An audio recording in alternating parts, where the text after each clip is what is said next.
பாதகங்கள் தீர்க்கும் பரமனடி காட்டும் வேதங்கள் அனைத்திற்கும் வித்தாகும் கோதை தமிழ் ஐயைந்தும் ஐந்தும் அறியாத மானுடரை வையம் சுமப்பது வம்பு. இந்த பாடலை ஸ்ரீவில்லிபுத்தூர்லேயே சொல்றதுக்கு எனக்கு வாய்ப்பு கொடுத்த ஆண்டாளுடைய திருவடிகளை மீண்டும் வணங்கி கைதட்டின ஒரு 20 பேருக்கு நன்றி சொல்லி எல்லாரும் தட்டலாம். அப்பதானே ஐயா அந்த கைதட்டுறப்ப அந்த பக்கம் கொஞ்சம் கேமராவை திருப்பி காட்டுங்கய்யா, அப்பதான் அவங்க சந்தோஷமா இப்போ கைதட்டுங்கம்மா, இப்போ கைதட்டுங்க எல்லாரும். மக்கள்லாம் சந்தோஷமா பார்த்தாங்க அப்படின்னு தோணும் உங்களுக்கு. நின்று கொண்டிருக்கிற பெருமக்கள்லாம் தாராளமாக வந்து இடம் இருக்கு, உட்காரலாம். ஆனால் ஏன் நீங்கள் நிற்கிறீங்கன்னு எனக்கு தெரியும். நல்லா பேசுனா கேட்போம், இல்லைன்னா பார்ப்போம். நான் பேசுறது நல்லா இருக்கோ இல்லையாங்க, பேச போகிற பொருள் நல்ல பொருள். தயவுசெய்து எல்லாரும் இருந்து கேட்கணும். கோதை பிறந்த ஊர், கோவிந்தன் வாழும் ஊர். இந்த ஊரில் திருவடியை எடுத்து வைக்க எவ்வளவு சிறப்பு இருக்கணும். ஐயா அவர்கள் அறிமுக உரையிலே சொல்லுகிற போது கவிப்பேரரசு வைரமுத்து அந்திமழை பொழிகிறதுன்னாரு. ஐயா அன்பு மழை பொழிகிறதுன்னாரு. எங்களெல்லாம் வளர்த்த பாலகிருஷ்ணன் அவர்கள். நீங்க பாருங்க, நான் பேச போறது கிருஷ்ணன் தூது, அறிமுகம் பாலகிருஷ்ணன். கிருஷ்ணனே கிருஷ்ணனை அறிமுகம் பண்ற மாதிரி ஒரு அற்புதம் இருந்தது. பல்லாண்டு காலமாக பேச்சுத்துறையிலே தனக்கென ஒரு தனியிடத்தை இன்றைக்கும் தக்க வைத்துக் கொண்டிருக்கின்ற ஐயா அவர்களை வணங்கி, முத்துவிழா கண்டிருக்கிற அவர்கள், 80வது ஆண்டு நிறைவு பெற்றிருக்கிற அவர்கள், இன்னும் பல்லாண்டு பல்லாயிரத்தாண்டு பல கோடி 100,000 ஆண்டு வாழ வேண்டும் என்று வாழ்த்தி, அவரை போன்றவர்கள் என்னை போன்றவர்கள் வாழ வேண்டும் என்றால் ஆண்டாளுடைய கருணை, ரெங்கமன்னாருடைய கருணை மட்டுமல்லாது தொழிலதிபர் மாரியப்பனார் போன்ற பெருமகளுடைய நல்ல அருட்பார்வை இருந்தால்தான் எங்களுக்கெல்லாம் பெருமை. கம்பன் ராமாயணத்தை எழுதுவதற்கு குலோத்துங்க சோழன் உதவி செய்யவில்லை. நியாயப்படி மன்னர் தான் கொடுத்துருக்கணும். ஆனா அப்போ ஒரு மாரியப்ப தேவர் இருந்திருக்காரு. யார் அப்படின்னு பார்த்தா, அவர் வீடு எப்பவுமே கதவு பூட்ட மாட்டாங்களாம். அடையா நெடுங்கதவும் அஞ்சேல் என்ற சொல்லும் உடையான் சடையப்பனூர், சடையப்ப வள்ளல். அதுபோல ஐயா மாரியப்பனார் அவர்கள் தொழிலதிபர், அவருடைய துணைவியார் கந்தம்மாள் அவர்கள், அவருடைய அந்த இலக்கிய இணையர் அப்படிம்பாங்க, அதுபோல அவர்கள் திருவும் தெள்ளிய அறிவுமுடையவர்களாக இருந்து இந்த நிகழ்ச்சியை நடத்துகிறார்கள். அவர்கள் வருகை தந்த உடனேயே வரவேற்ற மேட்டுத்தெருவை சேர்ந்த அத்தனை பெருமக்கள், மரவர் சங்கத்தை சார்ந்த பெருமக்கள், அரசு ஊழியர்கள், பொன்னாடி அணிவித்து சிறப்பித்த பெருமக்கள் அத்தனை பேருக்கும் என்னுடைய அன்பு பாராட்டை மகிழ்வோடு தெரிவித்து, இந்த நிகழ்வு இதில் இந்த மேடை கிடைக்க கொடுத்து வச்சிருக்கணுங்க. எப்படி திருவையாறில் பாடுறதற்கு அமெரிக்காவிலிருந்து ஓடி வர்றாங்களோ அதுபோல் இந்த மேடை. அதுவும் இந்த நிகழ்வு நடத்தக்கூடிய 3 பெண்மணிகள், ரேவதி, பார்வதி, ராதிகா, முப்பெருந்தேவியருக்கு என்னுடைய அன்பான வணக்கத்தை நான் தெரிவிச்சுக்கிறேன். நேரத்தை சரியாக பார்த்து அதை கணிச்சு கொடுக்கறதுனா சாதாரணம் இல்லை. ஏன்னா யாரையும் இறங்கன்னு சொல்ல முடியாது, முடிச்சிருங்கன்னு சொல்ல முடியாது, கீழே இருந்து அழிச்சுக்கிட்டு இருப்பாங்க. அப்படி நேரத்தில் சொன்ன நேரத்துக்கு எங்களை மேடை ஏற்றிய உங்களுக்கு மீண்டும் என்னுடைய பாராட்டை சொல்லி, கோயிலுடைய நிர்வாக அதிகாரி அவர்கள், தக்கார் அவர்கள் மற்றும் கோயில் பொறுப்பாளர்கள், பட்டர் பெருமக்கள், பெரியாழ்வார் பிறந்த ஊர் இல்லையா, பட்டர் பெருமக்கள், பட்டர் பிரான் சொன்ன அப்படின்னே சொல்லுவோம். அத்தகைய பெருமை மிகுந்த இந்த கோயில் பணியாளர்கள் அத்தனை பேருக்கும் என்னுடைய வணக்கத்தை சொல்லி, ராமானுஜருடைய திருவடிகளை மீண்டும் வணங்கி, என்னுடைய ஜி ஞான சம்பந்தங்கிற யூடியூப் சேனல்ல ராமானுஜரை பற்றி நீங்கள் பார்த்துருக்கலாம், முழுமையாக பேசியிருக்கேன். ஒரு வாரம் உட்கார்ந்து கேட்கலாம், அவ்வளோ பேசியிருக்கேன். உய்ய ஒரே வழி உடையவர் திருவடி, இதுதான் என்னுடைய நாமம். ஒய்ய ஒரே வழி உடையவர் திருவடி. அத்தகைய பெருமகனார் அவர் இங்க வந்த உடனே ஆண்டாள் கருவறையிலிருந்து ஓடி வந்து அண்ணா அப்படின்னு கூப்பிட்டதாக ஐயா இப்ப சொன்னாங்க. அதனாலதான் கோயில் அண்ணான்னு யாருக்கு பேருன்னு கேட்டீங்கன்னா ராமானுஜருக்கு பேரு. இத்தனைக்கு இந்த அம்மா 8ஆம் நூற்றாண்டு, யாரு? ஆண்டாள். ராமானுஜர் 10ஆம் நூற்றாண்டு, 200 வருஷம் அவங்க மூத்தவங்க. யாருக்கு? நம்முடைய ராமானுஜருக்கு. நியாயப்படி அவங்கள அக்கான்னு சொல்லணும், ஆனா அவங்க இவர் அண்ணா அப்படிங்கிறாங்க. அதனாலதான் இந்த அம்மா நேர்த்திக்கடன் வச்சிருந்தத நம்முடைய திருமாலிருஞ்சோலையில அந்த 1000 தடாக்களில் அங்கே சக்கரை பொங்கல் அக்கார அடிசிலை ஏற்பாடு செய்து அந்த நேர்த்திக்கடன் முடித்து வைத்தார். அதனாலதான் அவருக்கு கோயில் அண்ணான்னு பேரு. அத்தகைய பெருமை மிகுந்த ராமானுஜர் எழுந்தருளிய இந்த தளத்திலே பேசுவதற்கான வாய்ப்பு கிடைத்திருக்கிறது. குறிப்பிட்ட நேரத்துக்குள்ள நானும் முடிச்சிருவேன், நீங்களும் ஒன்றும் கவலைப்பட வேண்டாம். ஏன்னா எனக்கு பிறகு நிகழ்ச்சி இருக்கு. எப்பவுமே பேச போறப்ப நான் என்ன கேட்பேன்னா, எவ்வளவு நேரம் பேசுறோம்னு கேட்பேன். ஏன் அப்படின்னா, ஒரு சின்ன ஊருக்கு நான் போயிருந்தப்ப அந்த ஊர் தலைவர்கிட்ட கேட்டேன், ஐயா எவ்வளவு நேரம் பேசணும்? அவர் ஓடி வந்து என் கையை பிடிச்சிக்கிட்டார். நீ எப்படி கேட்குறீங்க? இது உங்க ஊரியா? எவ்வளவு நேரம் வேணாலும் நீங்க பேசுங்கய்யா, நாங்க போயிடுவோம்யா அப்படின்னாரு. எங்களுக்கு வேலை இருக்குல்ல அப்படின்னாரு. அப்புறம் நான் தான் வேலையை தவணை ஊரா வந்து பேசிக்கிட்டு இருக்கேன். இங்க சாப்பிட்ட உணவு இங்க போனா 3 மணி நேரங்க.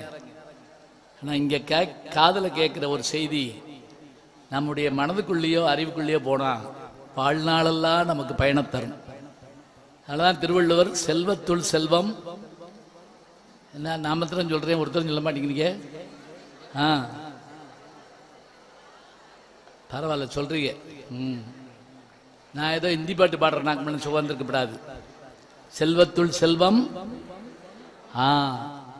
ஒரு கூட்டத்தில் செல்வத்துள் செல்வம் அப்படின்னு ஒரு அம்மா எந்திரிச்சு திருமதி செல்வம் அப்படின்னு சொல்லிச்சு. பரவாயில்ல, அதுவும் பார்த்துருக்கு. செல்வத்துள் செல்வம் செவிச்செல்வம். அதனால அந்த செவிச்செல்வத்தில் நல்ல செய்திகளை நீங்க கேட்கணும். இன்னைக்கு பேச போற தலைப்பை பற்றி சொல்றதா இருந்தா, கண்ணன் மனநிலையை தங்கமே தங்கம் கண்டு வர வேண்டுமடி தங்கமே தங்கம்னு பாரதி பாடுவார்.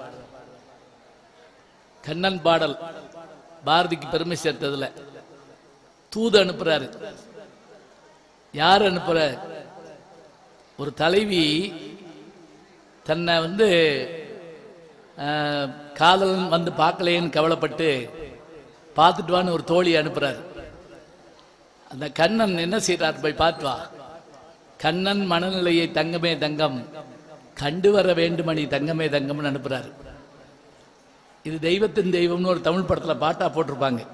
ஜானகி பாட கேவி மகாதேவன் இசையமைச்சிருப்பார். இங்க கண்ணனே தூது போற செய்தியை பார்க்க போறோம். இப்ப நான் போக வேண்டிய இடத்துக்கு எனக்கு பதிலா யாரையாவது அனுப்புனா என் சார்பா வந்திருக்காரு நம்ம சொல்லுவோம். அரசன் அனுப்பக்கூடிய அந்த ஆளுக்கு பேர் மெசஞ்சர், தூதுவன் அர்த்தம். தமிழ்நாட்டில் முதல் தூதுவர் யாரு தெரியுங்களா? புராண காலத்தில் நீங்க கேள்விப்பட்டிருப்பீங்க, ஆஞ்சநேயர் தான் முதல் தூதுவர். அகத்தூது புறத்தூது ரெண்டுக்குமே கடல் தாண்டிய கதாநாயகன் அவர் தான் முதல்ல. பிறகு மனிதர்கள் தூது போவார்கள், விலங்குகள் தூது போகும், பறவைகள் தூது போகும். மயில் விடு தூது, அழகர் கிள்ளை விடு தூது. தமிழ் புராண வழக்கில் இதெல்லாம் பார்த்தோம். இலக்கிய வழக்கில் பார்த்தீங்கன்னா, அதியமானிடத்திலிருந்து தொண்டைமானிடத்தில் தூது போனது யார் என்று கேட்டால் ஔவையார். அப்ப தூது போற வேலையை கூட பெண்கள் பார்த்திருக்கீங்க. தாதி தூது தீது தத்தை தூது ஓதாது. வானம்பாடின்னு ஒரு படம் பார்த்திருந்தீங்கன்னு தெரியும். இது காலமேகப்புலவருடைய பாட்டு. தோழியை தூது அனுப்பக்கூடாதான், அடிமைகளை தூது அனுப்பக்கூடாதான். தாதி தூது தீது, தத்தை தூது ஓதாது. தத்தைன கிளி. தமிழோடு தூது எழுதின ஒருத்தர் சொன்னாரு, சிவருமான்கிட்ட தூது அனுப்புறப்ப யார் யார் தூது அனுப்பக்கூடாதான், முதல்ல மான தூது அனுப்பக்கூடாதான். ஏன்னா அவர் புலித்தோல் போட்டுக்காராம். இந்த தண்ணி இருக்கு, தண்ணி இருக்கு, தண்ணி இருக்கு, தண்ணி வச்சிருக்கேன். அவர் புலித்தோல் போட்டுக்காராம், மானு போகாதான். அதே மாதிரி வண்டுட்ட தூது அனுப்பக்கூடாதான். ஏன்னா வண்டு உண்மையை சொல்லுமான்னு சொல்ல முடியாத. காமம் செப்பாது கண்டது மொழியுமோ தப்பா சொல்லிடுமா. அதனால யாருக்கு சிவபெருமானுக்கு ரொம்ப பிடிச்சால் யாருன்னு பார்த்தா தமிழ் தானா, பிடிச்சது தமிழ் தானா. அதனால தமிழை தூது அனுப்பினாராம். இதெல்லாம் நம்ம பார்க்கிறோம். சரி, மனிதர்கள் தூது பார்த்தோம், விலங்கு தூது பார்த்தோம், பறவை தூது பார்த்தோம். கடவுளே தூது போவாரா? சிறையிருந்தால் ஏற்றம் கூறுவது ராமாயணம், தூது நடந்தவன் பெருமையை கூறுவது பாரதம். முடிஞ்சு போச்சுங்க. ராமாயணத்தை சொல்றதா இருந்தா சுருக்கமா சொல்லணும். ஒருத்தர் ஒரு ஊருக்கு ராமாயணம் பேச வந்தாரு. எவ்வளவு நாள் பேசன்னு கேட்டார். 1 மாசம் பேசவா? தாங்காது. 15 நாள் பேசவா? ஐயோ அப்பா. 1 நாள் பேசவா? அது அதிகம். ஏலே 5 நிமிஷம் பேச வேடான்னாரு. அவர் சந்தோஷமா போச்சு. எல்லாரும் பேசுங்கன்னாங்க. எவனொருவன் தாய் தந்தையருடைய சொற்படி கேட்டு நடக்கிறானோ அவனுக்கு உலக உயிரினங்கள்லாம் துணை நிற்கும். எவனொருவன் மாற்றான் மனைவி மீது காமம் கொள்ளுகிறானோ அவனை உடன் பிறந்தவன் காட்டி கொடுப்பான். ராமாயணம் முடிஞ்சு போச்சுங்க. இவ்வளவுதான். 5 நிமிஷத்துல ராமாயணம் சொல்லணும். அப்பா சொன்னாருங்கிறதுக்காக காட்டுக்கு போனாரே ராமன், அந்த சொன்னபடி கேட்டதுக்காக உலக உயிரினமெல்லாம் உதவி இருந்துச்சு. அதாவது சடாயுன்னு சொல்லக்கூடிய பறவை, சாம்பவன் சொல்லக்கூடிய கரடி, அனுமன், அணில் கூட உதவுச்சு. அப்பா சொன்னபடி கேட்டா. ஆனா மாற்றான்மனை மீது காமம் கொண்ட ராவணனை கூட பிறந்தவனே காட்டி கொடுத்தான் விபீஷணன். கூட பிறந்தவளாலேயே துன்பம் வந்தது சூர்பனகை. இதான் ராமாயணம். யாராவது ராமாயணத்தை பத்தி ரொம்ப நேரம் பேசுவான் இல்லை, 5 நிமிஷத்துல புரிஞ்சுக்கலாம். நம்ம கண்ணனுடைய தூதை பத்தி பேசுறதா இருந்தா இதை நான் எங்க பேசுறேன்னு தெரியுங்களா? இதுக்கு முன்னாடி நீங்க நம்புறீங்களோ இல்லையோ, ஐயா நீ உலகம் சுற்றும் தமிழர் சொன்னார், வாலிபர்னு சொன்னார். அமெரிக்காவில் பேசினாங்க.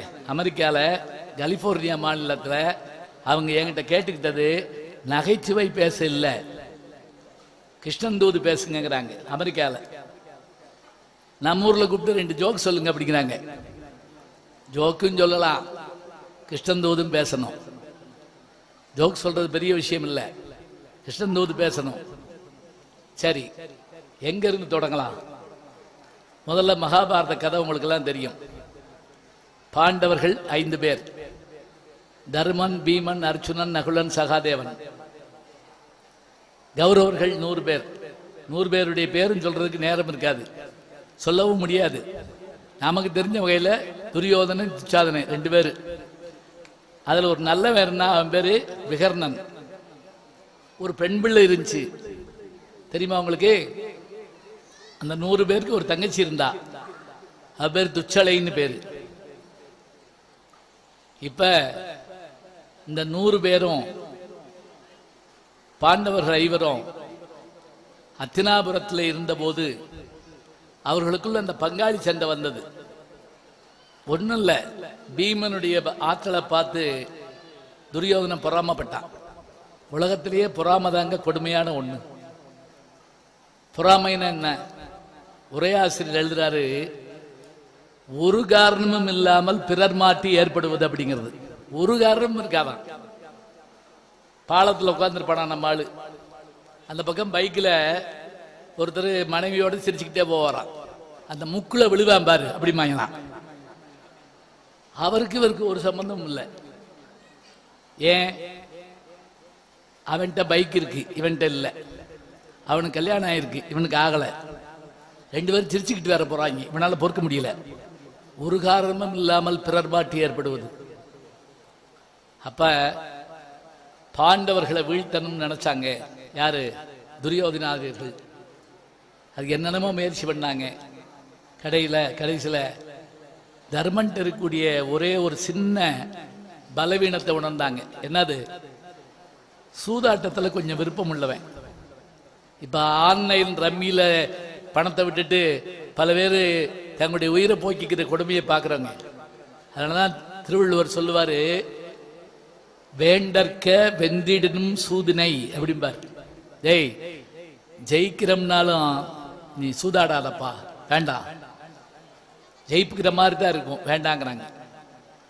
கௌரவர்கள் சூதாட்டம் நடத்தி சகுனியின் மூலமா பாண்டவர்களை காட்டுக்கு அனுப்பி 12 வருஷம் காடு, 1 வருஷம் ஒளிஞ்சிருக்கணும், அஞ்ஞானவாசம்.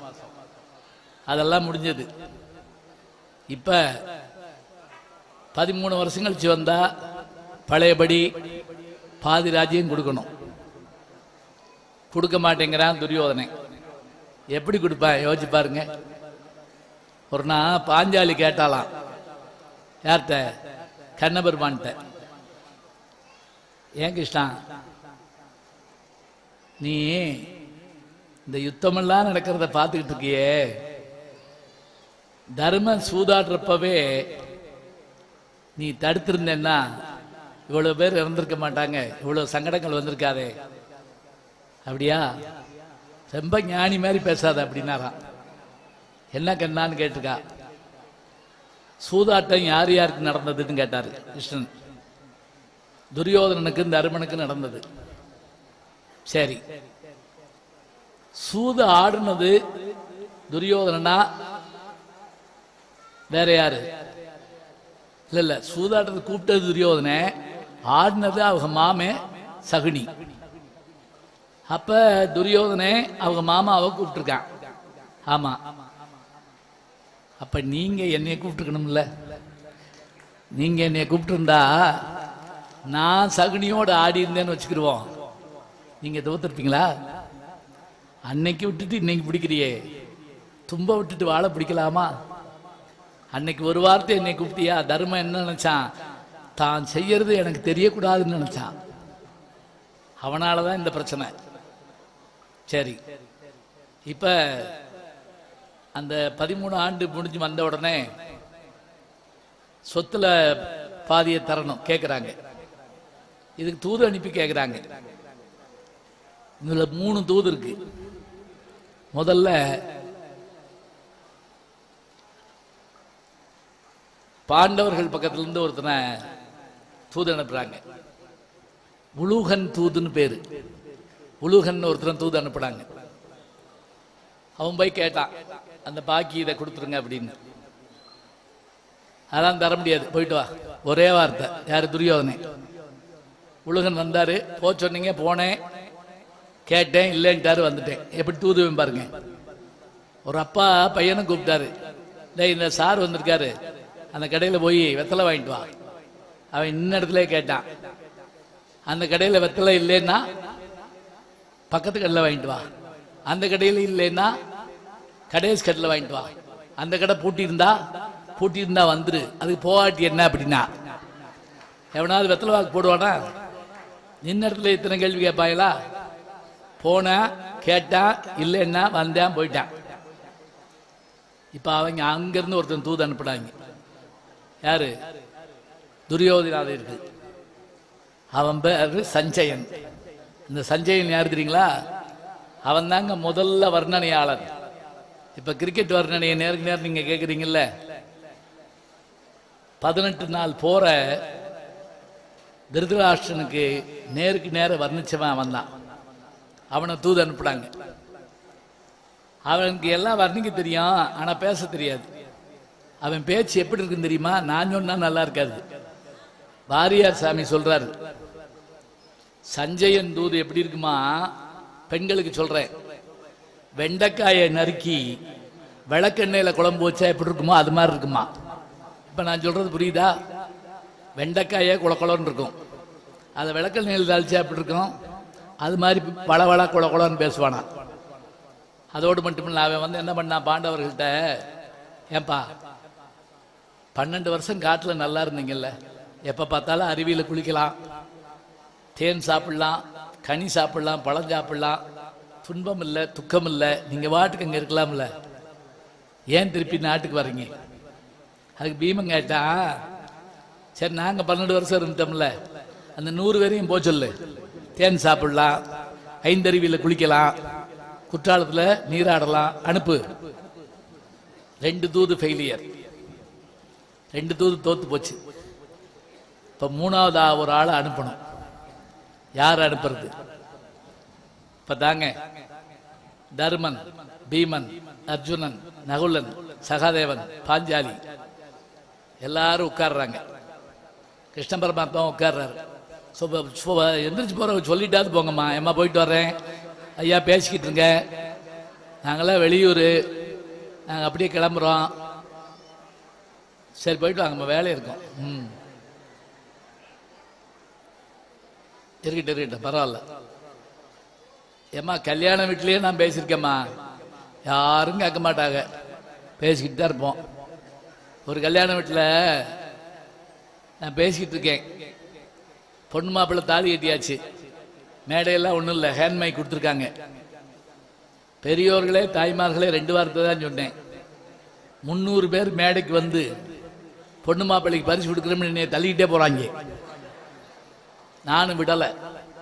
தமிழ் படித்தவன் பாருங்க, அங்கே 10 பாட்டு, இங்கே 8 தொகை, இங்கே குறுந்தொகை, ஏன்னா பெருந்தொகை வாங்கிட்டேன் பேசுறதுக்காக. அதில் ஒரு கிழவி என்கிட்ட வந்து என்னை இப்படி கூப்பிட்டு, அந்த ரூம்குள்ளே போய் பேசியா ஒருத்தருமே இல்லை அப்படின்னு சொல்லிச்சு. அந்த மணமகன் சும்மா தான் கிடக்குது, பரவாயில்ல ஆளுகள் வர்றாங்களே, மைக்கு வெளியே வரைக்கும் வச்சிருக்கா, ஊர் புறம் கேட்குதா, சரி ஒரு புறம் கேட்குது, கேட்கட்டும். இது நேரடி ஒளிபரப்பா? ஐயா இல்லையே, நேரடி ஒளிபரப்பா? அவர் தூங்கிட்டார் போல் இருக்க, அவர் எழுப்புங்க. இது நேரடி ஒளிபரப்பா? யூடியூப்லையா, லோக்கல் சேனலில் போகுதா? இது எது கேட்குறேன்னா, நான் இடையில காப்பி குடிச்சேன்னு வச்சுக்கோங்க, அதெல்லாம் அதில் தெரியும். ஒரு கல்யாண வீட்டில் அப்படித்தான் லைவ் போயிருந்துருக்கு, நான் பாட்டு காப்பி குடிச்சிட்டு இருந்திருக்கேன். ஒருத்தர் எனக்கு மெசேஜ் போடுறாரு, இது வரைக்கும் 4 காப்பி குடிச்சிருக்கீங்க அப்படின்ட்டாரு. சரி பரவாயில்ல, லைவ் போயிட்டு இருந்துச்சுன்னா மக்கள் கேட்கட்டும். இப்போ 5 பேர் உட்காந்துருக்காங்க, 6 பேர் பாஞ்சாலியை சேர்த்து. கண்ணன்ட்ட கேட்டாங்க, ஏன் மற்றவங்களை தூது அனுப்பணும், நீங்களே தூது போடணும்னு கேட்டாங்க. யார? கண்ணபர் பத்மாவை.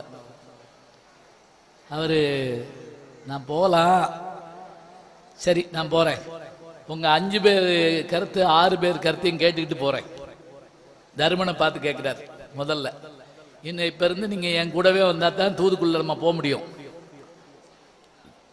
தர்மன்ட்ட கேட்டார், தர்மா நான் போகிறேன், அவன் நாடு தரமாட்டேங்கிறான், போற நிச்சயம் பண்ணிட்டு வருவான்னு ஒரு கேள்வி கேட்கிறாரு. அடுத்த கேள்வியை பாருங்க, உழுவன் மாதிரி திரும்பி வரேன்னு சொல்லல, யுத்தம் வேணுமா வேணாமா? அவன் தள்ளேன்னா யுத்தம் தான், பரவாயில்லையா? உடனே தர்மம் எந்திரிச்சு, இல்லை கண்ணா யுத்தம் வேண்டாம், ஒன்று செய், பாதி தள்ளேன்னா எங்க 5 பேருக்கு 5 ஊர் கொடுக்க சொல்லு. சரி 5 ஊர் கொடுக்கல, 5 வீடு கொடுக்க சொல்லு, அங்க இருந்துக்கிறோம். இப்படி சொல்லிக்கிட்டே இருக்கவும் பீமன் எந்திரிச்சான். பாவி, அவ அண்ணனை பார்த்து, பாவி துரியோதனை கொடுமை கூட பரவாயில்லடா, நீ இறக்கப்பட்டு எங்களை தெருவில் நிப்பாட்டுவிடா. இந்த சில பேர் விட்டு கொடுத்தே ஏமாந்து போவாங்கல்ல. அறவுயத்தோன் கொடுமையினும் முரசுயத்தோன் எனது அருளுக்கு அஞ்சினேன். முரசு கொடிய உடையவன் யாரு? தருமன். பாம்பு கொடிய உடையவன் துரியோதனன். அவன் கொடுமை கூட தேவலடா, நீ விட்டு கொடுக்கிறவாரு இந்த குடும்பம் தான்டா எங்களால் தாங்க முடியல. இரு உன் கருத்தை கேட்குறப்ப பேசு. அப்ப யுத்தம் வேணாங்கிற நீ. கிருஷ்ணன் கேட்கிறாரு, கண்ணபெருமான் கேட்கிறாரு தர்மன்ட்ட, ஆமா யுத்தம் வேணாம். சரி உட்கார், நீ பேசப்படாது. பீமனை பார்த்தாரு, என்ன செய்யலாம்? நீ போய் கேட்கிற, கண்ணா தல்லைன்னா யுத்தம், அதை முடிவு பண்ணிட்டு வரவா? முடிவு பண்ணிட்டு வா. சரி உட்காரு. அவங்கள கிழிச்சு, ஏய் பேசாம உட்காரு, அதெல்லாம் அப்புறம் யுத்தத்தில் பண்ணு, வாயிலே கிழிக்காது. அர்ஜுனன் எந்திரிச்சான். வில்லுக்கு விஷயன், உங்கருத்து என்ன? போய் கேளு. யுத்தம்னு வந்தா யுத்தம் தான், மாற்றம் கிடையாது. அப்படியா? சரி உட்கார்ந்துக்கோ. அடுத்து நகுலன், அவன் கடைசி ஆளு.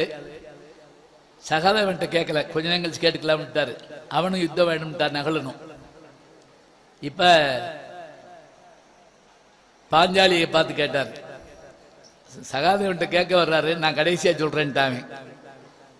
பாஞ்சாலியை பார்த்து கேட்டார், என்னம்மா செய்யன்னு. கண்ணா நீ மட்டும் அன்னைக்கு இல்லைன்னா என் மானம் போயிருக்கும். அது மட்டும் இல்லை, இந்த வாரு 13 வருஷமா நான் தலையை விரிச்சு போட்டு அழைகிறேன். ஆனால் இன்னைக்கு இருந்த பிரச்சனையே இல்லைங்க. இன்னைக்கு எல்லாருமே அப்படித்தான் தர்றாங்க. அது ஃபேஷன் ஆக்கிவிட்டோம்.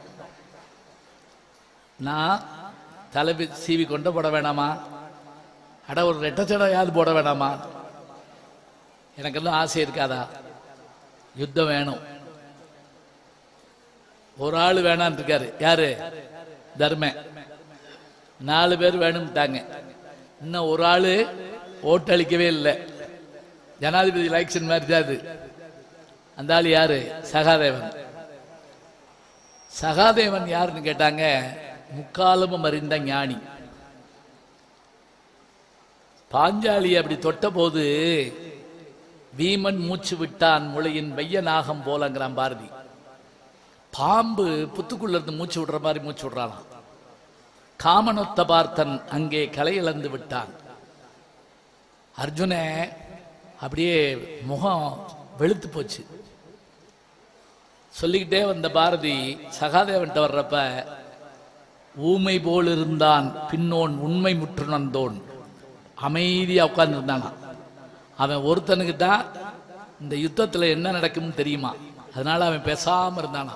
யாரு? சகாதேவன், ஞானி.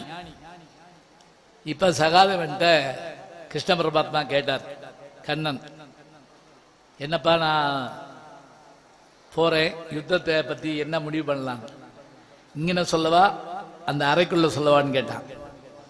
நீ உண்மையை சொல்றவன், இங்க சொல்லாத, உள்ள போவோம் வா. உள்ள கூட்டு போயிட்டாங்க. இப்ப கேட்கிறாரு சகாதேவன்ட்ட, நல்லா கவனிங்க, இந்த இடம் தான் ரொம்ப முக்கியமான இடம். என்னப்பா யுத்தம் வேணுமா, நான் போய் சமாதானம் பேசிட்டு வரவா? அவன் சிரிச்சான். சகாதேவன், இந்த பாரு, நீ தூது போன போகல என்ன, யுத்தம் வந்தன்ன வரல என்ன, அவங்க நாடு கொடுத்தன்ன கொடுக்கல என்ன அப்படின்னா, அப்புறம் எதுக்கு நீ உள்ள கூப்பிட்ட? இந்த நாடகமெல்லாம் நடிக்காத கண்ணா அப்படின்னா. என்னடா சொல்ற அப்படின்னு கேட்டான். என்ன கேட்டாரு கிருஷ்ண பரமாத்மா? ஒன்றும் இல்லை, நீ இந்த பூமியில் வந்திருக்கிறதுனுடைய நோக்கம் என்ன தெரியுமா? பூபாரம் தீர்க்கத்தான் வந்திருக்குற. பூமியினுடைய எடையை குறைக்க வந்திருக்க. எடை எப்ப குறையும்? ஆளுகளுடைய எடை குறைஞ்சாதான் குறையும். நீ பிறவி நோக்கம் என்ன தெரியுமா? பாரத போருக்காகத்தான் நீ பிறந்திருக்க. நீ பாரத அமரில் யாவரையும் நீராக்கி பூபாரம் தீர்க்க புரிந்தாய் புயல்வண்ணா, கோபாலா கோவிந்தா போரேரே, நீயன்றி மாபாரதம் தீர்க்க மற்றார்கள் வல்லாரோ. நீ பிறந்ததே பூமியில ஜனத்தொகையை குறைக்கத்தான். நீ போற யுத்தம் வரும்னா. கிருஷ்ணன் சிரிச்சாரு. சரிடாப்பா, உன் பேச்சுக்கே நான் வர்றேன். யுத்தம் வராம இருக்கணும்னா என்ன செய்யணும் அப்படின்னாரு. நான் சொல்ற 4 வேலையை பார்ப்பேன்னு கேட்டான். இதெல்லாம் நீங்க குறிச்சு வச்சுக்கணும், மகாபாரதத்துல எங்கன்னு வருது அப்படின்னு. என்ன செய்யலாம் சொல்லு அப்படின்னாரு. யுத்தம் வராம இருக்கணும்னா, எங்களுக்கெல்லாம் முந்தி பிறந்தான்ல ஒருத்தன், எங்க அம்மாவை, தர்மத்தின் வாழ்வு தன்னை சூதுகவும் தர்மம் மறுபடியும் வெல்லும் என்னும் இயற்கை மர்மத்தை நம்மாலே உலகங்கற்கும் வழிதேடி விதி இந்த செய்கை செய்தான். இன்று கட்டுண்டோம், பொறுத்திருப்போம், காலம் மாறும், தர்மத்தை மென்மேலும் வெல்ல காண்போம், தனுகுண்டு காண்டீபம் அதன் பேர் என்றான்னு சொல்லி பாரதி பாடுறாரே, அந்த அர்ஜுனனை கொன்னுட்டா யுத்தம் வராது. யார் சொல்றா? சகாதேவன் தம்பி சொல்றான். அது நடக்காது. அப்படியா? சரி, இன்னும் ஒரு வழி இருக்குன்னா என்ன? பாஞ்சாலி இருக்கல்ல, அவளை கூட்டு போய் திருப்பதியில் மொட்டையை போட்டு வந்துட்டோம்னா இந்த யுத்தம் நடக்காது. இது பாரதத்தில் இருக்குங்க, நானும் அதெல்லாம் சொல்லலை. இதை நீ செஞ்சேன்னா கட்டி பாதாள லோகத்தில் போட்டோம்னா யுத்தம் வராது. கண்ணனுக்கு சிரிப்பு தாங்க முடியல. இது வரைக்கும் நான் கேள்விப்படாதெல்லாம் பேசுறியடா. இந்த பாட்டு நான் சொல்றேன் பாருங்க. பாராள கர்ணன் இகழ் பார்த்தனையும் கொன்று அணங்கின் காரார் குழல் களைந்து காலில் தலை பூட்டி நேராக கைப்பிடித்து நின்னையும் யான் கட்டுவனேல் வாராமல் காக்கலாம் மாவாரதம் என்றான். உன்னை பிடிச்சு கட்டி போட்டோம்னா பாரத யுத்தம் வராது. உடனே கண்ணன் கேட்டாரு, என்னை கட்டுறேங்கிற இல்லை, இங்க கட்டுறா பார்ப்போம் சொல்லிட்டு இந்த கொஞ்சம் தள்ளி வைக்க முடியுமா? அந்த பக்கம் கொஞ்சம் காத்து வராமல் இருக்கு. சும்மா விளையாட்டுக்கு வச்சிருக்கீங்களா? காத்து வருமா? இருங்க இருங்க இருங்க இருங்க, கொஞ்சம் இதை வேணா கூட்டுங்க. இந்த இதை அப்படி சொல்லுங்க. அப்படியே மேலே ஏற்றுங்க. Right right right. அது சவுண்டு வரும், மைக்கில் சவுண்டு வரும். இருக்கட்டும். என்னைய கட்டுறேன்னு சொன்னில்ல, எங்க கட்டுறா பார்ப்போம் அப்படின்ட்டு ஒரு கண்ணன் 1, 10, 100, 1000. இப்போ நம்ம ஜெராக்ஸ் காப்பி எடுக்கிறோம்னு சொல்கிறோம் இல்லையா, ஃபோட்டோ காப்பி, அது மாதிரி கண்ணனுடைய உருவம் பெருகிட்டே வந்துச்சு. ஒரே அறைக்குள்ள 1000 கண்ணனுடைய உருவம் தெரியுது. கட்டுறா மகனே, கட்டு பார்ப்போம் அப்படின்னாரு. இப்போ நீ 1000 கேட்டுக்கு எங்கே போவ? அவன் என்ன பண்ணான் தெரியுங்களா? அவன் யோகி ஞானி.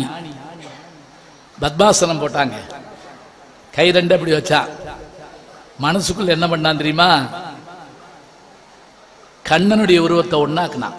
அன்பனும் பிடிக்குள் அகப்படும் மலையே அப்படின்னு அப்படியே ஒன்னாக்குன உடனே அந்த உருவத்தை தன்னுடைய அன்பு என்கின்ற கயிறுல கட்டினாங்க. அத்தனை கண்ணனுடைய கையிலையும் கட்டியாச்சு. அவர் பார்த்தாரு, எப்பா அவுத்து விட மாட்டேன். ஆனாலும் பாண்டவர்களை காப்பாற்றினார் கிருஷ்ண பரமாத்மா. அது யாரு வாங்கின வாக்கு தெரியுமா? நம்முடைய வாங்கின சகாதேவன் வாங்கின வாக்கு. கழட்டி விட்டாச்சு. சரி, யுத்தம் வரணும், கவலைப்படாத சொல்லிட்டு 6 பேர்த்தையும் சொல்லிட்டு பெறப்படுறார். தர்மன் திருப்பி ஆரம்பிச்சான். அந்த யுத்தம் வராம, எப்பா மெஜாரிட்டி படி பார்த்தா 5 பேர் யுத்தம் வரணுங்கிறாங்க, நீ ஒரு ஆள் தான் வேணாங்கிற, ஓம் பேச்சு செல்லாது, நான் போறேன், சூழ்நிலையை பார்த்துட்டு வர்றேன். பெறப்படுறார். கிருஷ்ணன் பெறப்பட்டு போற அந்த காட்சி இருக்கு இல்லைங்களா? வில்லிபாரதத்தில் முந்தியெல்லாம் பாரதம் படிப்பாங்க. இப்பவும் கூட ஓணம் நன்னாள் ஆரம்பிச்சிருச்சுன்னா கேரளாவில் ராமாயணம் வாசிக்கிற பழக்கம் உண்டு கோயில்களில். மதுரையில் ராமாயண சாவடி இன்னைக்கு இருக்கு. பாரதம் படிப்பாங்க. விராடபுரம் படித்தா மழை வரும். இப்போ பாரதத்தை படிக்க நேரம் இல்லை, ஆனால் படமாக பார்க்குறோம்.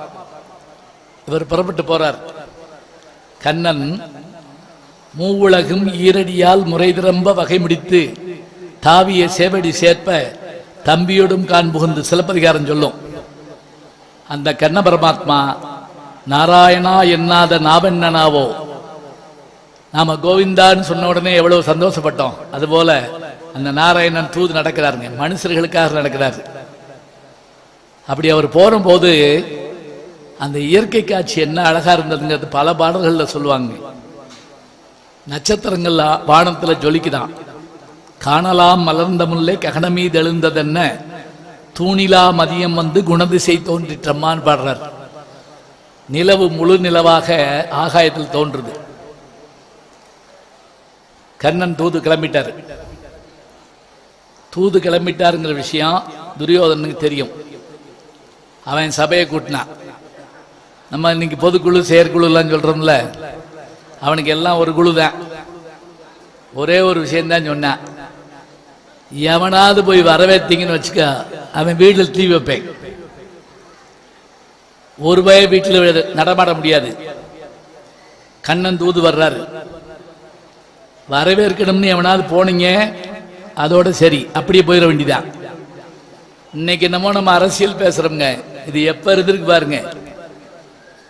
வரவேற்க போகாத, வரவேற்க வராத அப்படிலாம் சொல்றோம்ல, போகக்கூடாதுங்கிறாங்க. எல்லாரும் பயந்து இருக்காங்க. ஆனால் பயப்படாதவர்கள் யார் தெரியுங்களா? பீஷ்மர், துரோணர், விதுரன், கிருபாச்சாரி, இவங்கெல்லாம் துரியோதனுடைய வார்த்தை பற்றி கவலைப்படல. எல்லாரும் போனாங்க. அத்தினாபுரத்துக்குள்ள கண்ணன் வர்றாரு. பீஷ்மர் சொல்றார், என் வீட்டுக்கு வாங்க. கண்ணன் போகல. அடுத்த வீடு. துரோணர், எங்க வீட்டுக்கு வாங்க. போகல. இப்படி ஒவ்வொருத்தரா கூப்பிடுறாங்க, போகல. நியாயப்படி அவர் கெஸ்ட் ஹவுஸ்ல தான் தங்கணும். ஏன்னா அரசு தூதுவரா வந்திருக்காரு. விதுரன் விட்டுட்டு போன உடனே விதுரன் சொன்னானா, கண்ணா உன் வீடு அப்படின்னானா. தான் வீட்டை கடவுளை கூப்பிடுறப்ப எங்க வீட்டுக்கு வான்னு சொல்லக்கூடாதான், நம்ம வீட்டுக்கு வா கடவுளேன்னு சொல்லணுமா. ஞாபகம் வச்சுக்கோங்க. எங்க வீட்டுக்கு வான்னா நம்ம என்ன சொல்றோம், நம்ம வீடுங்கிறோம். அது கடவுள் வீடா. உள்ளவான்னு சொன்ன உடனே கிருஷ்ண பரமாத்மா உள்ள போனாராங்க. விதுரன் யாருன்னு உங்களுக்கு தெரியும். திருதராஷ்டிரனுக்கு தம்பி, பாண்டுவனுடைய தம்பி. தந்தை ஒருவர், தாய் மூவர். அவர்களுக்கு அம்பிகை, அம்பாலிகை, அந்த 2 பேருக்கும் பிறந்தவங்க தான் திருதராஷ்டிரனும் பாண்டுவும். தாதி பெண்ணுக்கு பிறந்தவர் தான் விதுரன். இப்ப உள்ள கூப்பிட்டு உட்கார வைக்கிறார். விதுரனுடைய அன்புக்கு மட்டும் போனாரா அவரு? விதுரன் கூப்பிட்டு அந்த அன்புக்கு மட்டும் போனாரா? கண்ண பரமாத்மா பயங்கரமான அரசியல்வாதிங்க. ஏன் போய் அவங்க வீட்டில் தங்கினாருங்கிறத நான் பின்னாடி சொல்றேன், கேளுங்க. அவர் போய் ஏன் போய் அங்கே தான் இவர் அவர் வீட்டுக்கு ஏன் போனாரு? அவனை கட்சியை விட்டு நீக்கி அப்படி மிம்மல்ல சில வேற. அது மாதிரி இவர் போனதுக்கான காரணம் இருக்கு. உள்ள போனாரு, வாழைப்பழத்தை உரிச்சாரு. விதுரன் அன்பு மிகுதியில பழத்தெல்லாம் கீழே விட்டு தோலை கொடுத்துக்கிட்டே இருக்காரு. அதையும் வாங்கி சாப்பிட்டுக்கிட்டே இருக்காரு. அவர் குழந்தை என்ன செய்துன்னே தெரியாம அது பண்ற அந்த இது சேட்டையெல்லாம் கடவுள் மகிழ்ந்து ரசிப்பாராம். எங்க வீட்டில் ஒரு பிள்ளையார் சிலை இருக்கு. என் பேரன் நகுலன். இந்த பிள்ளையாருக்கு சில நேரம் ஏதாவது ஊட்டுவேன், சில நேரம் அது மண்டையால கொட்டிட்டு போவேன். அது ரெண்டையும் ஏத்துக்கிறோம். ஃப்ரெண்டு மாதிரி இவர் கொடுக்க கொடுக்க வாங்கி அந்த தோலை தின்னுட்டு விதுரன், ஐயோ கண்ணா நான் மறந்துட்டு பழத்துக்கு பதிலாக தோலை கொடுத்தேன், அதனால ஒன்றும் இல்லை. சில பேர் அன்புல என்ன செய்யறதுன்னே தெரியாதுங்க. பண்டிதமணி கதிரேசன் செட்டியாரை பற்றி கேள்விப்பட்டிருப்பீங்க. அவருக்கு கால் நடக்க முடியாது. இப்படி ஊண்டிட்டு வருவார். கார்ல வர்றாரு. அவருடைய மாணவர் வீட்டுக்கு வந்தாராம். மாணவர் வீட்டுக்கு ஐயாவை பார்க்குறப்ப எல்லாம் பல பேர் ஐயாவை பார்த்து, ஐயா வணக்கம், நான் உங்கள்கிட்ட படித்தேன். பண்டிதமணி வந்திருக்காருன்னு அந்த மாணவர் ஓடியாந்து, ஐயா எங்கள் வீட்டுக்கு வந்துட்டாருன்னு ஓடியாந்து கார் கதவை திறந்து பெட்டியை தூக்கிட்டு அதை தூக்கிட்டு இதை தூக்கிட்டு அவர் ஊண்டிட்டு வர்ற கம்பையும் தூக்கிட்டு உள்ள ஓடிட்டாரு. பண்டிதமணி கார்லேயே உட்காந்துட்டு இருக்காரு.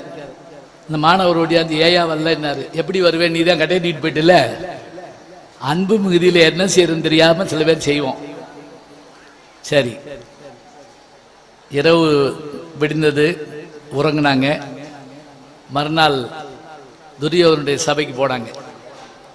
இப்போவும் துரியோதனை ஒரு ஆணையிட்டான். எப்படி? ஒரு பயம் எந்திரிக்க கூடாது. பெரியவங்க வந்தா என்ன செய்யணும்? எந்திரிச்சு நிற்போம்ல. கடவுளே வந்தா என்ன செய்யணும்?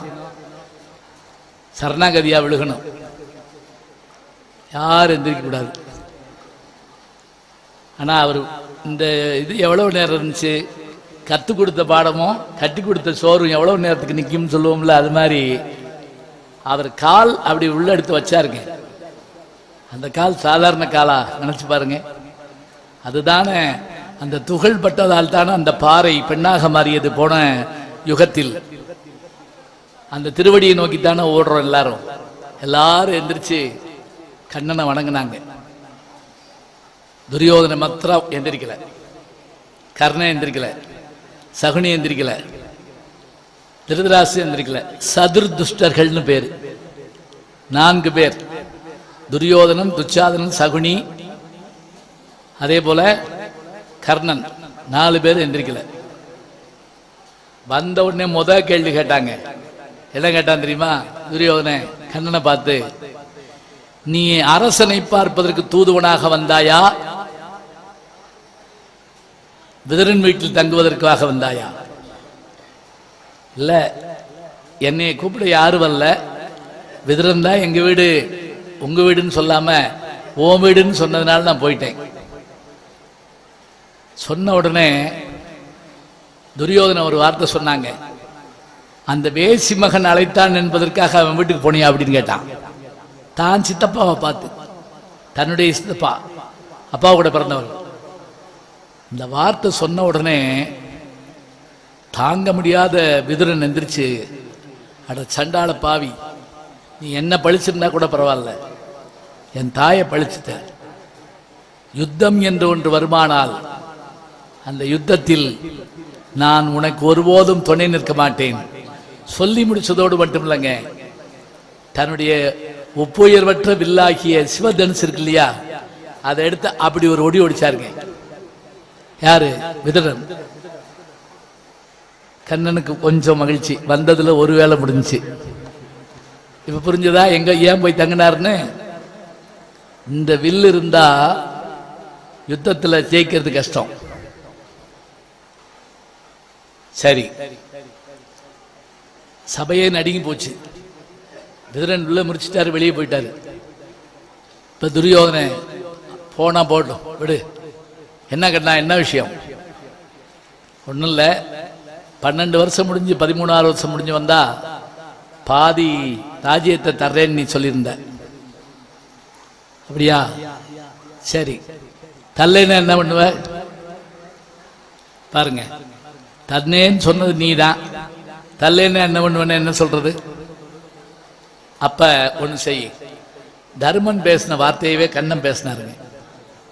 துரியோதனா, நீ முழு ராஜ்யத்தில் பாதியை தர வேண்டாம், அந்த 5 பேருக்கு 5 ஊர் கூட தரமாட்டேன், 5 வீடு கூட. ஆஹா, இல்ல, ஈ உட்கார்ற இடம் கூட தரமாட்டேன். ஈ உட்கார்ற இடம், ஊசி முனை அளவு இடம் கூட தரமாட்டேன்.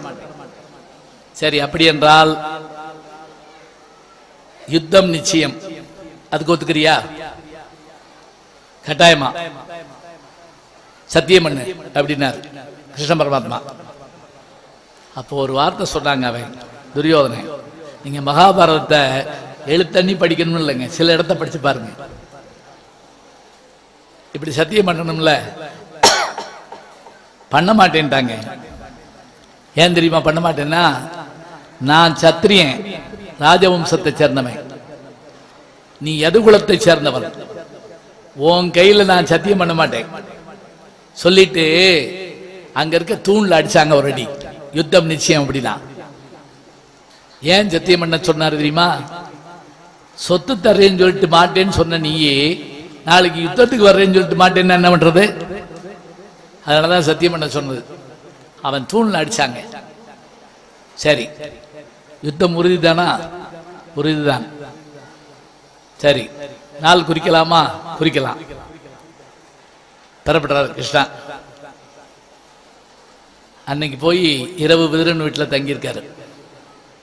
நாளை காலையில பெறப்படணும். இப்பதான் அற்புதமான காட்சி. விதுரனை பார்த்து கேட்டார் கிருஷ்ணன், ஏன் துரியோதனன் இந்த மாதிரி நடந்துக்கிறான்? அதுக்கு விதுரன் சொல்ற நீதிகள்னு சொல்லுவோம் இல்லையா, விதுர நீதின்னு. அதுல ஒரு வார்த்தை அற்புதமான வார்த்தைங்க. தயவு செஞ்சு இதெல்லாம் நீங்க குறிச்சு வச்சுக்கோங்க. செல்வம் வந்துற்ற காலை தெய்வமும் சிறிதும் பேணார். சில பேர் பணக்காரன் ஆயிட்டா சாமி கும்பிடுறத விட்டுருவானா. அது மட்டும் இல்ல, சாமிகிட்டே போய் கேட்பானா, உனக்கு என்ன வேணும் சொல்லு, என்கிட்ட வைர கிரீடமா தங்க தேரா என்ன வேணும் சொல்லு. சாமி சிரிப்பாராம். இன்னைக்கு நைட்டு நீ போயிட்டுன்னா அப்படி பாரான் ஒரு வார்த்தை, கிடுகிடுன்னு ஆடிடுவானா அப்படியே. அதான, அது அவர் கையில தானே இருக்கு. உறங்குவது போலும் சாக்காடு, உறங்கி வெளிப்பது போலும் பிறப்பும் பார் திருவள்ளுவர். ஏன் இப்படி செய்யறான்? அவனுக்கு செல்வம் வந்துருச்சு, ஆணவமும் கூட வந்துருச்சு. இவங்க இரவு முழுவதும் பேசிக்கிட்டு இருக்காங்க. அப்படியே சினிமால மாதிரி அப்படி கட் பண்ணா அந்த பக்கம் பாருங்க, அங்க 4 பேர் தூங்கல. அந்த 4 பேர் யார் தெரியுமா? துரியோதனே, துச்சாதனே, கர்ண, சகுனி. 4 பேரும் சேர்ந்து என்ன, இப்ப உலகத்துல யார் யார் தூங்க மாட்டான்னே ஒரு பாட்டு இருக்குங்க. நிறைய பணம் உள்ளவன் தூங்க மாட்டான், திருடுறவன் தூங்க மாட்டான், காதலிக்கிறவன் தூங்க மாட்டான். இங்க இந்த 4 பேரும் தூங்கல. எதுக்கு முழிச்சிருக்கான் தெரியுமா? வந்திருக்க ஆளை திரும்பி போக விடக்கூடாது. உங்களே இல்லை, நான் இதுல சொல்லியிருக்கேன். வந்திருக்க ஆளை போக விடக்கூடாது. கண்ணபரமாத்மாவை உயிரோட போக விடக்கூடாது. என்ன செய்யலாம்? கர்ணன் சொன்னா, நான் ஒரு அம்பு வச்சிருக்கேன், கண்ட விட்டு கண்டம் ஏவுகணை சொல்றோம்ல, நான் இங்க இருந்து போட்டேன்னா விதிர வீடு பத்தி ஏறிக்கேன், 2 பேரும் சேர்ந்து செத்து போயிடுவாங்க. துச்சாதனை எந்திரிச்சான், நான் போறேன் நேரா, ஒரு மிதி கதவு பிளக்கும், 2 பேரையும் 2 கையில கொண்டு விட்டு வந்துடுறேன். துரியோதனை என்ன செய்யறது தெரியாம முழிக்கிறான். சகுனி சிரிச்சான், ஏண்டா உங்களுக்கு உடம்புல பலம் இருக்க அளவுக்கு அறிவு இல்லையாடா? கொலை செய்யலாம்டா, பழி நம்ம மேல வரக்கூடாதா? எப்படி ஆள் பார்த்தீங்களா? சகுனி சொல்றான், கண்ணனை கொல்லணும், ஆனா பழி நம்ம மேல வந்துடக்கூடாது. நீ அம்பு விட்டேன்னு வச்சுக்கோ, அம்பை வச்சு கண்டுபிடிச்சு விடுவான் இது யார் அம்பு, கர்ண அம்புன்னு தெரிஞ்சு போகும். நீ நேர போனேன்னா துச்சாதன் தான் கொண்டான்னு சிசிடிவி கேமரா மாதிரி போட்டு கண்டுபிடிச்சு விடுவாங்க. அப்ப என்ன செய்யலாம், என்ன செய்யலான்னு உடனே சகுனி சொன்னா, அதுக்கு ஒரு வழி இருக்கு பாருங்க. அவன் என்னென்ன அழிவுக்கான யோசனையோ அவ்வளவு யோசிச்சு வச்சிருப்பான். நாளைக்கு வரட்டும், கண்ணனுக்கு ஒரு நாற்காலி போடுவோம். நாற்காலியா? எதுக்கு கேள்றா? நாற்காலிக்கு அடியில் ஒரு பள்ளம் தோண்டுவோம். பத்திரிகளா? அப்பவே பள்ளம் தோண்டிருக்காங்க நாற்காலிக்கு. நாற்காலிக்கு அடியில் பள்ளம் தோண்டுவோம், 40 பேரை நிக்க வைப்போம். இந்த நாற்காலியில வந்து அந்த கண்ணை உட்காரட்டும், அது அப்படியே நொறுங்கி உள்ள விழுகும். அந்த 40 பேரும் கண்ணனை குத்தி கொள்ளுவாங்க, நம்ம அப்படியே மூடிடுவோம். நாற்காலி தடிக்கு விழுந்து செத்தாருன்னு ஊர்ல பரப்பி விட்டுருவோம். உடனே கட்டி தழுவிட்டான் துரியோதனை, இதுக்கு தான் எங்க மாமா வேணுங்கிறது. இப்படி மாமன் கிடப்பானா? கெடுவான் கேடு நினைப்பான்ங்கிற மாதிரி இப்படிப்பட்ட மாமே. மறுநாள் எப்போதும் போல சூரியன் விடிஞ்சது. கண்ணன் சொல்லிட்டு போறதுக்காக கிளம்புறாரு, பரப்பிட்டாரு. விதுரன் வரல, நீ போ கண்ணன், நான் வரலன்ட்டார். கண்ணன் பரப்பிட்டார். துரியோதனை பார்த்தார். துரியோதனை வழக்கத்துக்கு மாறா எந்திரிச்சு நின்று கும்பிட்டான். கண்ணனுக்கு சந்தேகம். இப்ப நமக்கு தெரியும்ல, எப்பவும் வணக்கம் சொல்லாத வணக்கம் சொன்னா நமக்கு பயமா இருக்கும். நம்மகிட்ட கடன் கேட்க வந்தாலும் வந்துருவாங்க, என்னடா தேவி வணக்கம் சொல்றானே அப்படிங்கிற மாதிரி. என்னன்னு, கண்ணா இந்த நாற்காலியில வந்து உட்காரணும் அப்படின்னா. கண்ணனுக்கு புரிஞ்சிருச்சு, அதுக்கு என்ன தாராளம். நாற்காலியை நோக்கி போனார். நாற்காலியில உட்கார்ந்தாருங்க. அந்த நாற்காலி முறியுது, உள்ள போகுது. உள்ள போக போக போக போக எப்படி குள்ள வடிவமாக வாமன வடிவமாக வந்த அந்த வாமனுடைய கைகளிலே மாபலியினுடைய அந்த தண்ணீர் பட்டவுடன் அந்த உருவம் வளர்ந்ததோ, ஓங்கி உலகளந்த உத்தமன் பேர்பாடி நாங்கள் நம் பாவைக்கு சாற்று நீர் ஆடினால் திங்கின்றி நாடெல்லாம் திங்கள் மும்மாறி பெய்து ஓங்கு பெருஞ்சன்னல் ஊடுகையிலுகள பூங்குவிளை போதில் பொறிவண்டுகன் படுப்ப தேங்காதே புக்கிருந்து சிறுத்தமலை பற்றி வாங்க குடம் நிறைக்கும் வள்ளல் பெரும்பசுங்கள் நீங்காத செல்வம் நிறைந்துமாங்க இல்லையா. திருப்பாவையில 3 இடத்துல ஓங்கி உலகளந்ததை சொல்லிட்டுப்பாங்க ஆண்டாள். 3 இடத்துல அம்பரம் ஊடெடுத்து ஓங்கி உலகளந்து, அதே போல ஓங்கி உலகளந்த உத்தமன் பேர்பாடி. இன்னொரு இடத்துலயும் அதே மாதிரி அந்த 3 உலகளந்த விஷயத்தை பாடுவாங்க. இங்க கண்ணபுரம் எந்திரிக்கிறாருங்க. இதுல 11 பாட்டு அவர் எந்திரிக்கிற விஸ்வரூபத்தை காட்டுற பாட்டுங்க. இது முதல் 11 கவிகள் குலகம்னு போடுவாங்க. குலகம்னா ஐயாவுக்கு தெரியும் இலக்கணம். குலகம் பலபாட்டு ஒரு மொழி அப்படின்னா என்ன அர்த்தம் தெரியுங்களா? இந்த பாராகிராஃப் பூரா வர்ணனை ஒரே செய்தியை அப்படின்னு அர்த்தம். கடைக்கு போய் காப்பி குடிச்சா அப்படின்னு 10 பாட்டு பாடுவாங்க அந்த காலத்துல. அதுக்கு பேர் குலகம்னு பேரு. கண்ணபுரத் நான் உள்ள போறாரு, எந்திருக்கிறாரு. இறைவன் எழிற்கதிர் மணிகள் அழுத்திய தவிசு நிறுத்தலுமே, இறைவன் எழிற்கதிர் மணிகள் அழுத்திய தவிசு நாற்காலி நிறநிறன கொடு நெடுவரையில் புகு நெடியவன் அப்பொழுதே மரள் என தருகும் நிருபணியேற்றிய விறகை மனத்துறட முடிக கணத்துற அடிக அதல் துற அப்படியே எந்திரிச்சு நின்னாருங்க. 11 பாட்டுல அந்த விஸ்வரூபம் சொல்லப்படுது. 3 இடத்துல நீங்க பாரதத்தில் இதை பார்க்கலாம். அர்ஜுனனுக்கு தான் யாருன்னு காட்டின ஒரு இடம். மரணத்தை எண்ணி கலங்கிடும் விஷயா மரணத்தின் தன்மை சொல்வேன், மானுடர் ஆன்மா மரணம் எய்தாது மறுபடி பிறந்திருக்கும் மேனியை கொள்வாய், மேனியை கொள்வாய், நீ விட்டு விட்டாலும் இவர்களின் மேனி வெந்துதான் தீரும் ஓர் நாள் பரித்ராணாய சாதுனாம் சொல்வார் இல்லையா. அப்ப விஸ்வரூபம் மன்னனும் நானே, மக்களும் நானே, மரம் செடி கொடியும் நானே, சொல்பவன் கண்ணன், சொன்னவன் கண்ணன், ஒன்னும் கவலைப்படாது, நான் தான் எல்லாம். இன்னொரு இடத்துல எங்க காட்டினார் தெரியுங்களா? விஸ்வரூபம் இல்ல, மகாவிஷ்ணு அவதாரத்தை காட்டினார். யாருக்கு? கர்ணனுக்கு. அவன் ரத்தத்தை அள்ளி ஊத்துனாங்க கையில, அப்பத்தான் தான் யாருன்னு காட்டினாருங்க. இங்க எந்திரிச்சுன்னாரு. எல்லாரும் பயந்து காலில் விழுந்து கும்பிடுறான், அலறான். அப்ப திருதராசன் என்ன என்ன என்ன என்ன நடக்குதுன்னு கேட்டானா. சஞ்சயன் சொல்லியிருக்கான், விஸ்வரூபம் எடுத்திருக்காரு கிருஷ்ண பரமாத்மா. அப்ப கண்ணனுடைய காதுபட ஒரு வார்த்தை கேட்டாடாங்க திருதராஷ்டிரன்.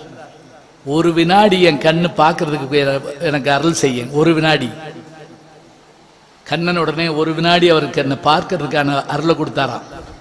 அவன் கெட்டவன் தான், ஆனாலும் கூட இன்னைக்கு கண்ணொளி வழங்கும் திட்டம்லாம் சொல்றோம்ல, அன்னைக்கே செஞ்சாள் நம்மாளு. சேலை வழங்கும் விழா செஞ்சிருக்காரு, ஏழைகளுக்கு உதவி செஞ்சிருக்காரு. அதே போல அச்சய பாத்திரத்துல ஒரு பருக்கை எடுத்து சாப்பிட்டு அத்தனை பேருக்கு சாப்பாடு வயிறு நிறைய மாதிரி செஞ்சிருக்காரு. எல்லா அன்னதான திட்டமும் சரி, எல்லா திட்டங்களும் மகாபாரதத்துல இருக்கு. இப்ப ஒரு வினாடி அந்த கண்ணு வந்துட்டு போச்சாங்க. போதுங்கண்ணா போதும், நான் பார்த்துட்டேன். திருப்பி உருவத்தை சுருக்கினாரு. எல்லாரும் பயந்தான், துரியோதனை மட்டும் பயப்படல. அவன் சொன்னா, இதெல்லாம் வச்சுக்கோ, இந்த உருவத்தால் நான் பார்த்துருக்கேன்ட்டான் ஒரே வார்த்தையில். சரி, யுத்தம் உறுதி தானே? உறுதிதான், நான் பெறப்படுறேன், யுத்த களத்தில் சந்திப்போம் சொல்லிட்டு கிளம்புறாருங்க. போற போக்குல இனிமேத்தான் முக்கியமான வேலையெல்லாம் இருக்கு. போற போக்குல அஸ்வத்தாமனை அப்படி பார்த்தாரு ஒரு பார்வை. அஸ்வத்தாமன் யாரு தெரியுமா? யாரு? நானாத்தான் கேட்டுட்டு நானாத்தான் சொல்லணும். சொல்லுங்க, யாரோ சொல்றீங்களே. துரோணாச்சாரியருடைய ஒரே பையன். முதல்ல புட்டிப்பால் குடிச்சவன் வந்தான், ஞாபகம் வச்சுக்கோங்க. பசும்பால் கிடைக்கல. இன்னைக்கு நீங்க ஹார்லிக்ஸ் எல்லாம் வாங்கி ஊத்துறீங்கல்ல, அதெல்லாம் அந்த முதல்ல சாப்பிட்டவன் வந்தான். அவங்க அப்பா துரோணாச்சாரி யார் தெரியுமா? அவர் தான் முதல் டெஸ்ட் பேபி. ஞாபகம் வச்சுக்கோங்க. மகாபாரதம் படிச்சீங்கன்னா தெரியும். இப்படி திரும்பி பார்த்தாரு யாரு, அஸ்வத்தாமனை. உடனே துரோணாச்சாரி தான் பையனை அப்படின்னாரு, போய் வழி அனுப்பிட்டு வா. கிருஷ்ணன் பின்னாடியே வந்தான். வந்தவன் இப்ப அந்த கருவறை சன்னதியில் தான் துரியோதனன் நிற்கிறான்னு வச்சுக்கோங்களேன். இங்க வாசல் கூடவே வந்த உடனே கிருஷ்ண பரமாத்மா வாசல்ல வந்து என்ன பண்ணார் தெரியுமா? தான் மோதிரத்தை நழுவு விட்டாருங்க. மோதிரம் கீழே விழுந்த உடனே அஸ்வத்தாம அந்த மோதிரத்தை எடுத்து கிருஷ்ணன் கையில கொடுத்தான். இப்படி வாங்கிட்டு ஆகாயத்துல பத்தியா சூரியன் கோட்டை கட்டி இருக்கு அப்படின்னாரு கிருஷ்ணன். ஆமா அப்படின்னு பார்த்தான். இது அங்க இருக்கக்கூடிய துரியோதனனுக்கும் துச்சாதனனுக்கும் சகுனிக்கும் தெரியுது என்ன பேசுறாங்கன்னு கேட்கல. Audio out. சகுனி சொன்னா என்ன நடக்கு தெரியுமா? இந்த கிருஷ்ணன் அஸ்வத்தாமன்ட்ட சத்தியம் வாங்குறான். கீழே இருந்து மண் எடுத்தானா, ஆகாசவாணி பூமாதேவி சத்தியமா போர்க்களத்தில் உனக்கு எதிராக போர் செய்ய மாட்டேன்னு சத்தியம் பண்ணி கொடுக்குறான். அவனை நம்பாத. இது அஸ்வத்தாமனுக்கு தெரியுமா? தெரியாது பாவம். இது எப்பவுமே ஞாபகம் வச்சுக்கோங்க. நமக்கு வேண்டிய ஆளு நமக்கு வேண்டாத ஆளோட போய் வணக்கம்னு சொல்லி பேசினா கூட நமக்கு பயமா இருக்கும். என்னத்தை சொல்லி தொலைஞ்சாலும் தெரியலையே யோசிப்போம். அஸ்வத்தாமனை மித்திரபேதம் செய்தல் இதுக்கு பேரு. மித்திரன்னா நண்பன், பேதம் பேதம்னா என்ன? சந்தேகப்பட வைத்தல். லேசா ஒரு சந்தேகம் வந்துட்டா போதும். 18 நாள் போர்ல ஒரு நாள் கூட தளபதி கிடையாதுங்க. சரி, இப்ப நீங்க ஒரு கேள்வி கேட்கலாம். அஸ்வத்தாமனை மித்திரபேதம் பண்ணா என்ன லாபம்? இவ்வளவு பேர் இருக்க, பீஷ்மரை கூட்டு போயிருக்கலாம், துரோணரை கூட்டு போயிருக்கலாம், அஸ்வத்தாமனை கூட்டு போக காரணம் என்ன? இதுக்கு நீங்க ஒரு பாட்டு தெரிஞ்சுக்கணும். 9 ஆயிடுச்சு, சுருக்கமா முடிச்சிடலாம். கிருஷ்ணன் தூதுக்குள்ள போனதுனால இதாயிடுச்சு. இந்த முடிச்சிடறேன். ஒரு பாட்டு தெரிஞ்சுக்கணும். என்ன அப்படின்னா, போர் நிச்சயமாயிடுச்சு, 2 பக்கம் படைகள் நிக்குது. இப்ப துரியோதன பீஷ்மர்கிட்ட ஒரு கேள்வி கேட்டானா. இது பின்னாடி நடக்க போறது, அது சொல்றேன். ஒரு கேள்வி கேட்டானா, தாத்தா இந்த 2 படையும் சேர்த்து யாரு அழிப்பா அப்படின்னு கேட்டிருக்கா. யாரால வெல்ல முடியும் 2 படையும் சேர்த்து? இந்த கேள்வியே மடத்தனமான கேள்வி. அவங்க எப்ப ஜெயிப்பாங்க, நம்ம எப்ப தோப்போம், அல்லது நம்ம எப்ப ஜெயிப்போம், அவங்க எப்ப தோப்பாங்க, அப்படித்தான் கேட்கணும். 2 பேரையும் சேர்த்து யாரால ஜெயிக்க முடியும்னு கேட்டான். அதுக்கு அவரு கவனமா ஒரு பாட்டு சொன்னார். யாரு? பீஷ்மர் சொன்னார். துரியோதனா, இந்த 2 பக்கத்து படை இருக்குல்ல, இத முழுவதையும் நான் நினைச்சா ஒரு நாள்ல அழிப்பேன். ஒரு நாள் இருந்தா நான் அழிச்சிருவேன். உங்க வாத்தியார் துரோணர் இருக்கார்ல, அவர் நினைச்சா 3 நாள்ல அழிப்பாரு. யுத்தத்துக்கு வரல கர்ணன், 10 நாள் கழிச்சு தான் வர்றான். அவன் நினைச்சா 5 நாள்ல அழிப்பான். ஆனா அஸ்வத்தாமன் நினைச்சா 1 மணி நேரத்தில் அழிப்பான். சொன்ன உடனே, தாத்தா கைவிடுங்க தாத்தா, இந்த 4 பேர் நம்ம பக்கம் தான், நம்ம தான் ஜெயிக்க போறோம்.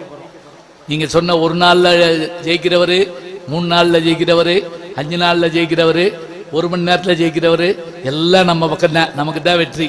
இருறா. நான் நினைச்சா 1 நாள், துரோணர் நினைச்சா 3 நாள், கர்ணன் நினைச்சா 5 நாள், அஸ்வத்தாமன் நினைச்சா 1 மணி நேரம். ஆனா இந்த ஆனா ரொம்ப ஆபத்தானது.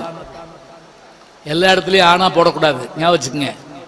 இப்ப நீங்க எல்லாம் பேசிக்கிட்டு இருக்க, சில பேர் ஆனாங்கிறாங்க, போடக்கூடாது. ஆனால் போடக்கூடாது, தேவையான தான் போடணும். இப்ப நான் என் நண்பரை அறிமுகப்படுத்துறேன். அவர் நல்லவர், வல்லவர், உத்தமர், இனியவர். ஆனால் என்ன அர்த்தம்? கெட்டவன் அர்த்தம். அவர் சொன்னாரு, நாங்கெல்லாம் சேர்ந்து 1 நாள்ல 3 நாள்ல எல்லாத்துலயும் அழிப்போம். அர்ஜுனன் நினைச்சா இந்த படம் மட்டும் இல்லடா, இந்த உலகத்தையும் 7 உலகத்தையும் ஒரு நொடிக்குள் வென்று விடுவான். அவன் தான் அர்ஜுனன். டொம்முன்னு விழுந்துட்டான் துரியோதனை. ஒரு பகலில் யான் மடைவன், முப்பகலிலே மலைவன் உபநிடத விற்கை முடியும். வருபகல் ஓர் 5 மலைவன் பரிதிமைந்தன் முனிமைந்தன் ஒரு நாளிகையில் மலையும் பொறுபடை இடங்களும் புவியும் புரந்தரன் இருந்த உலகம் ஒரு கணத்திடை வெல்லும் வில்விசேன் என்றனன் அரோன்னு சொன்ன உடனே இந்த லிஸ்ட்ல வரக்கூடிய அஸ்வத்தாமன் போருக்கு வரக்கூடாதுன்னாங்க அவனை மித்திரபேதம் பண்ணாரு. இந்த பாட்டை வச்சுக்கிட்டு தான் நம்ம பின்னாடி முன்னாடி போயிட்டு வரணும். சரி, அஸ்வத்தாமனை முடிச்சாச்சு வேலையை. அடுத்து எங்க போனாருங்களா? கர்ணனை பார்த்தாரு. கர்ணா இங்க வா. கிருஷ்ணன் போய், நீ யார் தெரியுமா? இந்த பாரு கிருஷ்ணா, ஓ வேலையில என்கிட்ட வச்சுக்கிறாரு. நீ எல்லா வேலையும் பண்ணுவேன்னு எனக்கு தெரியும். ஆனா நான் கட்சி மாற மாட்டேன், போயிட்டு வந்துட்டான். சரி, நீ வேணாம், நம்ம வேலையை காட்டுவோம். நேர குந்திட்டு போனாரு. யாரு? கிருஷ்ண பரமாத்மா. அத்தை வணக்கம், வா. ரொம்ப சந்தோஷப்பட்டு, என்னப்பா என்ன? ஒன்றும் இல்லை, யுத்தம் வரப்போகுது, என்ன செய்யலாம்?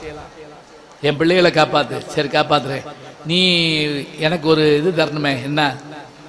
உன் கல்யாணத்துக்கு முந்தைய ஒரு பிள்ளை பிறந்தாலும் ஒருத்தன், அது உனக்கு எப்படி தெரியும்? எனக்கு தெரியாதெல்லாம் கிடையாது. அவனை போய் கூட்டிட்டு வந்து பாண்டவர் பக்கம் விடு, யுத்தத்தை நிப்பாட்டலாம். அது எப்படி கிருஷ்ணா நடக்கும்? சரி, அப்போ ஒன்று செய், 2 வரம் வாங்கிட்டு வா அவன்கிட்ட போய். இந்த 2 வரத்தை அவன் கொடுத்துட்டான்னா வந்துரு, யுத்தத்தை பார்த்துக்கிடுவான். இந்த அம்மா போச்சு, நான் தான் உங்க அம்மான்னு சொல்லிச்சு. அவன் நம்பலை, சேலையை எடுத்து மேலே பொத்துச்சு. அப்புறம் நம்பிட்டான். ஏன்னா மற்றவங்க பொத்துனா எரிஞ்சு போயிடுவாங்க. இப்போ எனக்கு 2 வரம் வேணும்னு இந்த அம்மா கேடுச்சு. இந்த 2 வரம் தான் ஆபத்தானது. ராமாயணத்தில் 2 வரம், இதில் 2 வரம். என்ன வரம்? நீ வச்சிருக்கக்கூடிய நாகாஸ்திரத்தை அர்ஜுனன் மேலே ஒரு தடவைக்கு மேலே போடக்கூடாது. போட மாட்டேம்மா, போடவே மாட்டேன். பாண்டவர்களில் அர்ஜுனனை தவிர மற்றவர்கள் மீது அம்பையக்கூடாது. செய்ய மாட்டேம்மா, செய்யவே மாட்டேன். பதிலுக்கு அவன் 2 வரம் கேட்டான். எனக்கு 2 வரம் தருவியா? இந்த அம்மா பயந்து போச்சு. ஏன்னா இது கிருஷ்ணன் சொல்லாத விஷயம். நம்ம சொல்லுவோம்ல, சிலபஸ்ல இல்லாத பாடம்னு. என்ன வேணும்? சாகிற வரைக்கும் யுத்தத்தில் என் மகன் கர்ணன்ற விஷயத்தை நீ வெளியே சொல்லக்கூடாது. அது மட்டும் இல்லை, நான் ஒரு வேளை இறந்தேன்னா என்னை மடியில் போட்டு அழுகணும். புறந்தார்கள் நீர்மல்க சாகிற்பின் சாகாடு இறந்து கோட்டக்க துடைத்தும்பார் திருவள்ளுவர். சரி, அதே போல அந்த வரத்தை வாங்கிட்டு நம்ம வந்து கிருஷ்ணன்ட்ட சொல்லிச்சு. அவன் ஒரு தடவைக்கு மேலே போட மாட்டான் அம்ப. வந்த வேலை எல்லாமே முடிஞ்சதுங்க. அதாவது விதரனுடைய வில்லை முறித்து அஸ்வத்தாமனை மித்திரபேதம் செய்து குந்தியின் மூலமாக கர்ணனிடத்தில் வரம் வாங்கி எல்லாவற்றையும் தீர்மானித்து கிருஷ்ண பரமாத்மா தூதுவனாக நடந்து யுத்தத்துக்கு நாள் குறித்து விட்டு புறப்படுகின்றார். நாமும் புறப்படுகின்ற வேளை வந்துவிட்டது. இந்த நேரத்தில் தூது வெற்றிகரமாக நடந்தது என்பதோடு மட்டுமில்லை, யுத்தகலத்திலே நின்று அந்த யுத்தத்தை நல்லவர்களுக்காக போராடி பாண்டவர்களை ஜெயிக்க வைத்து தீயவர்களை அழித்து நாட்டுக்கு நலம் விளைத்த செய்தியை பாரத கதை சொல்லும். அதனை தொடர்ந்து பார்க்கலாம் என்று சொல்லி இத்தனை நேரம் இதுவரை அமைதியாக இருந்து கேட்ட உங்கள் அத்தனை பேரையும் வணங்கி உங்களுடைய பொன்னார் திருவடிகளுக்கு என்னுடைய வணக்கத்தை சொல்லி, இந்த சருக்கம் தொடங்குகிற போதே நான் பேர் படைத்த விசையனுடன் உண்மை நெடும் பிறவியிலே பிரியானாகி சீர்படைத்த கேண்மையினால் தேர்தலுக்கு சென்ற செங்கன் மாலை பார்படைத்த சுயோதனருக்கு படையடன் அமரிலென பணித்தொகோவை கார் படைத்த நிறுத்தானை கைதழுவார் பிறவாளி கரைகண்டார் என்று கண்ணன் திருவடிகளை வணங்கி விடைபெறுகிறேன். நன்றி, வணக்கம்.